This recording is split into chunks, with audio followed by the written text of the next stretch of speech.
The particular practice or law or whatever that going on mostly in the public service and civil service in Ireland.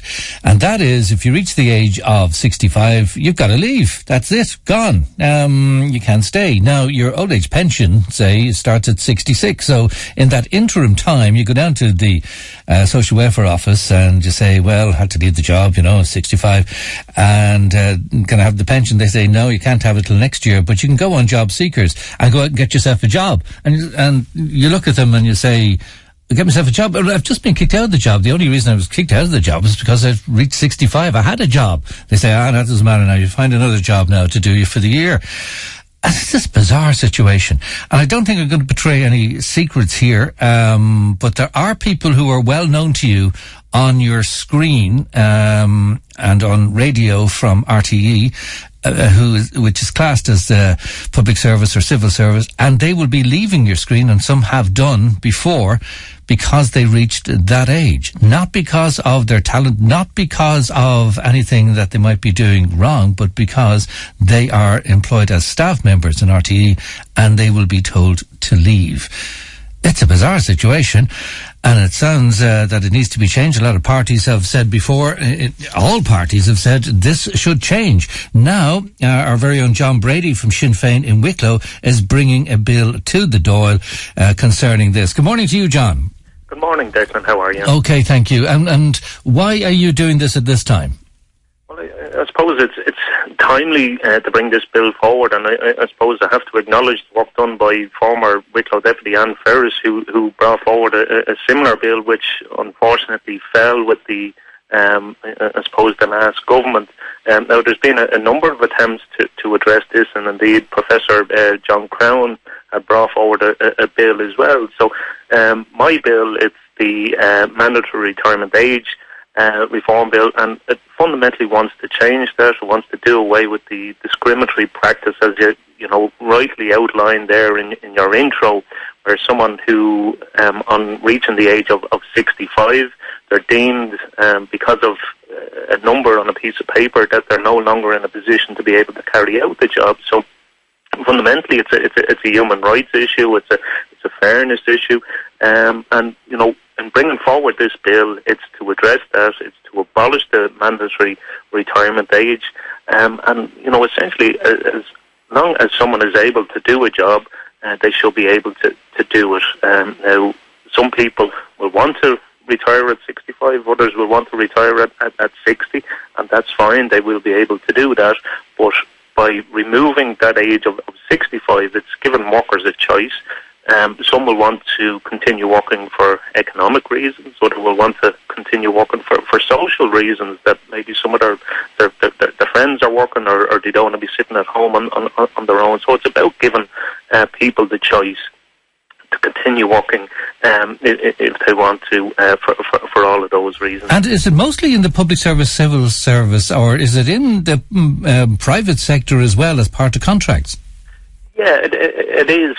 Certainly it's in the private sector as well. We've come across a lot of cases in the private sector, but it's predominantly in the public sector. And indeed, I had a school teacher in touch with me there yesterday who, unfortunately, her husband passed away last year. She's now 64. She's going to be forced to retire next year. So she said, look, from a financial perspective, she simply cannot afford to retire. And we had a farcical situation, which you alluded to there in your intro again, that when she retires, are forced to retire at 65, she'll go down to try get her state pension, which is paid into in her PRSI contributions throughout her whole working life. She'll be told, no, sorry, we've moved the goalposts, late on in the game. You're not going to be able to access that. You're going to have to sign on for Job Seekers and get €188 for 12 months. And come back to us at that stage, but make sure you're out there looking for work in the interim. So you have people like that who have worked their whole adult life, paid into the PRSI system, go to get their state pension and told they're not. So, there's many people like that who simply can't afford to retire. But as I said in my intro, this is fundamentally about giving workers choice. You know? Yeah, and now people will obviously think that there's a lot of young people along and they deserve a break and they deserve vacancies to occur in order that they can progress their career, and you don't want some old folkie staying in the place longer than they should, basically. That's the counter-argument. Oh, absolutely. And look, I mean, I've come across many people, who have put that argument forward, and I suppose there's no evidence to that fact, and this was one of the primary concerns the government had back in 2014 when this was, an attempt was made to address it at that stage. But there's no evidence there. If you have a look at other countries, the likes of Sweden, the likes of Denmark, where, they have a very, very low youth unemployment rate, but they also have a very, very high employment rate for people of the age of 65 plus, where, they have implemented this, they've done away with the mandatory retirement age. So there's no evidence there to show that, this will displace younger workers or stop younger workers getting into the workforce. People, and we had our own minister there, Simon Harris, talking about his own leadership challenge, saying that, look, age shouldn't come into this. It's about ability, and I agree with him on that one thing. Right, you found something to agree with Simon Harris, but listen, you'll be probably in the chamber bringing this forward, and maybe Michael Noonan might be there. He's a little bit over that. Joan Burton, the Taoiseach. They're all around that age and beyond. Yeah, absolutely. And look, it's about choice, and that's the key word. And as long as someone has the ability to be able to do the job, and they want to do the job, they should be allowed to do it. It's not about forcing people once they hit the age of 65 to continue working. It's about providing them the choice. And people have, a multitude of reasons why they would like to work longer than that.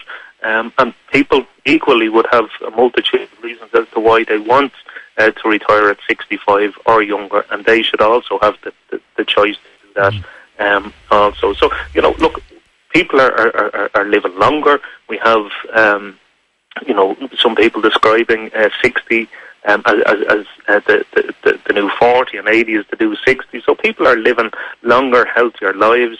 And plus, I suppose from a government's perspective, we have what they describe themselves as a ticking time bomb with our pension system, where we have a relatively young population over 65. We've about 500,000 over 65s at this stage.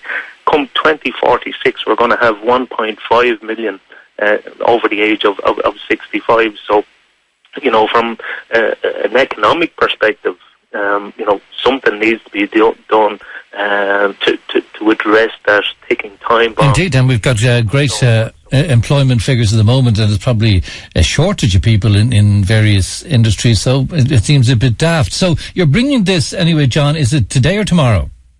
We're bringing it forward tomorrow. It's second stage tomorrow, so it'll be debated in the chamber. I have a lot of organisations fully supporting this. Age Action Ireland, with Active Retirement, indeed the UN are also supportive of this. I've been speaking extensively there to Professor John Crown, who, when he was in the Shannon 2 years ago, he had brought forward a similar bill, but from I suppose from a nursing perspective or a doctor's perspective. So we've a lot of organisations, a lot of reputable individuals see the merit in this. So we're looking for cross-party support. And will you get that? The way the Dáil works, that just because you're bringing it forward, they don't like it, rather than looking at the substance. Are you getting support from other parties?